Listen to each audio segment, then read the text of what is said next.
ধুবুৰীত খিলঞ্জীয়াৰ মাটি মিয়াৰ নামত নামজাৰি কৰাৰ অভিযোগ। ধৰ্মশালাৰ কিসমত হাজদহ তৃতীয় খণ্ডত এই ঘটনা। 432 নং ডাগৰ 3 কঠা 10 লেচা মাটি মিয়াৰ নামত নামজাৰিৰ অভিযোগ। এনঅচি নোলোৱাকৈ নামজাৰিৰ অভিযোগ।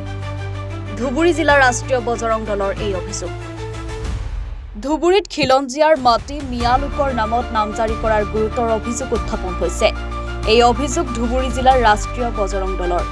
অভিযোগ অনুসৰি ধৰ্মশালাৰ কিসমত হাজদহ তৃতীয় খণ্ডৰ লক্ষ্মীকান্ত ৰায়ৰ মাটি আৰু অন্যান্য পট্টাদাৰৰ এনঅচি নোলোৱাকৈ 432 নং ডাগৰ 3 কঠা 10 লেচা মাটি মিয়া লোকৰ নামত অবৈধভাৱে নামজাৰি কৰি দিয়াৰ অভিযোগ উত্থাপন হৈছে।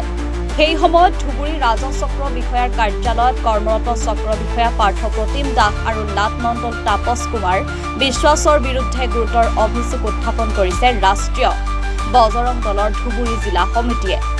RTIৰ জৰিয়তে লাভ কৰা তথ্য অনুসৰি কোনো ধৰণৰ বিক্ৰীৰ ৰেকৰ্ড নাই বুলি দাবী কৰিছে অভিযোগকাৰীসকলে। ৰাষ্ট্ৰীয় বজৰং দলৰ জিলা সভাপতিগৰাকীয়ে অভিযোগ কৰা মতে বৃহৎ ধনৰ বিনিময়ত জালিয়াতিৰে খিলঞ্জীয়াৰ মাটি মিয়া লোকৰ নামত নামজাৰি কৰি দিয়া হৈছে।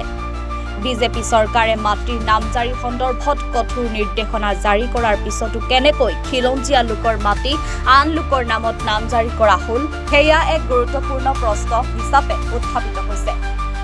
সমগ্ৰ ঘটনাৰ উচিত তদন্ত কৰি অভিযোগত জড়িত বিষয়া আৰু লাট মণ্ডলৰ বিৰুদ্ধে বিহিত ব্যৱস্থা গ্ৰহণৰ দাবী জনাইছে ৰাষ্ট্ৰীয় বজৰং দলৰ কৰ্মকৰ্তাসকলে। সমগ্ৰ ঘটনা সন্দৰ্ভত ধুবুৰী জিলা আয়ুক্তৰ ওচৰত এখন লিখিত অভিযোগ দাখিল কৰা হৈছে বুলি জানিব পৰা গৈছে। মাইনৰিটি মানুহ আছে, হিন্দু মানুহ আছে, হিন্দু মানুহৰ মাটি কেতিয়াও মিয়াৰ তাতে বিক্ৰী কৰিব নোৱাৰিব।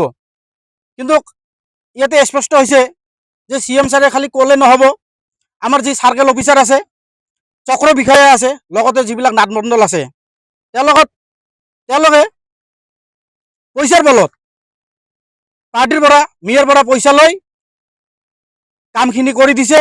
আমাৰ তাতে এইটো ইয়াতে স্পষ্ট কৰি আছে, মই আপোনালোকক দিম। আৰু তেওঁলোকে যিহেতু বাংলাদেশৰ মিয়া হয়, মুছলিম উদ্দিন, তেখেতে মোটা অংকত ধন দি তেখেতৰ নামত নামজাৰিটো কৰি লয়। আমাৰ এটাই সন্দেহ হৈছে, ৰক্ষকে কেতিয়া ভক্ক হ'ব পাৰে নেকি? চাৰ্কেল অফিচাৰে এটা IAS বিষয়া, তেখেতে কেনেকৈ কৰি এই নামটো উঠাব পাৰিল, এইটোতো আমাৰ সন্দেহ হৈছে। আৰু লগতে আমি দাবী জনাওঁ, আন্তঃৰাষ্ট্ৰীয় হিন্দু পৰিষদ ৰাষ্ট্ৰীয় বজৰং দল ধুবুৰী জিলাত যিমান কেইটা চাৰ্কেল আছে, এই অবৈধ কামবিলাক হৈ আছে, তাতে আমাৰ ধুবুৰী জিলা DC মহোদয়ে অলপ হস্তক্ষেপ কৰিব লাগে। আৰু আমাৰ যি গাৰ্জিয়ান মিনিষ্টাৰ আছে, গাৰ্জিয়ান মিনিষ্টাৰক আমি অৱগত বা আমি মিডিয়াৰ যোগেদি আমি জনাওঁ যে তেখেতে অলপ চালি জাৰি যাব লাগে। যিহেতু ধুবুৰীত আমাৰ 2 মাহত মাহে মাহে আহি থাকে যে ধুবুৰী জিলাত যদি কোনোবা হিন্দুৰ মাটি মুছলিমৰ নামত উঠি আছে, এইটো তদন্ত কৰি তাতে বন্ধ কৰি দিব লাগে। আৰু যদি নহয়, তেতিয়াহ'লে আমি আন্তঃৰাষ্ট্ৰীয় হিন্দু পৰিষদ ৰাষ্ট্ৰীয় বজৰং দল, যিহেতু ধুবুৰী জিলাত হিন্দু মানুহ মাইনৰিটি, তেতিয়াহ'লে আমি বাধ্য হ'ম, আন্দোলন কাৰ্যসূচী ল'ম আৰু লগতে আমি DC অফিচৰ সন্মুখত। Bureau' report, any Bharat 24।